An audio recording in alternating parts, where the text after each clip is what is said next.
Ratusan sapi di Aceh diduga terjangkit penyakit mulut dan kuku atau PMK.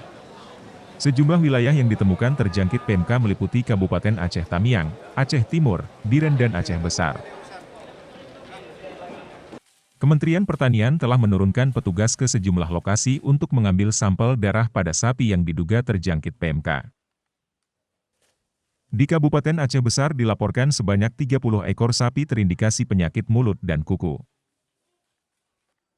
Dari hasil laporan petugas kesehatan hewan Aceh Besar, 18 kasus ditemukan di Kecamatan Hoknga, Montasik dan Indrapuri. 3 kasus baru juga ditemukan pada sapi yang dijual di Pasar Hewan Sibre. Sementara, 9 kasus lainnya ditemukan di Desa Lubok. Untuk mencegah penyebaran penyakit mulut dan kuku meluas, Dinas Peternakan bersama Polres Aceh Besar melakukan sosialisasi terhadap peternak terkait gejala-gejala penyakit dan akibat yang ditimbulkan oleh penyakit tersebut. Supaya masyarakat itu tahu bahwa penyakit mulut dan kaki ini, PMK ini, sudah mewabah di Kabupaten Aceh Besar. Jadi dengan terdeteksinya ini mudah-mudahan ketika nanti memang mengharuskan kita menutup pasar hewan sibreh ini, ya kita tutup untuk kita putuskan mata rantai penyebaran.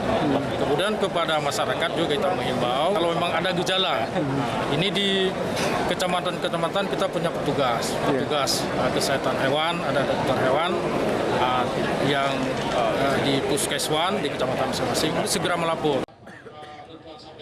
Sebelumnya, Dinas Peternakan Aceh menyatakan akan membatasi akses pengiriman sapi dari dan ke Kabupaten Aceh Tamiang setelah sejumlah sapi di wilayah tersebut mati akibat terjangkit penyakit mulut dan kuku. Dari Banda Aceh, Tim Liputan Aceh Video.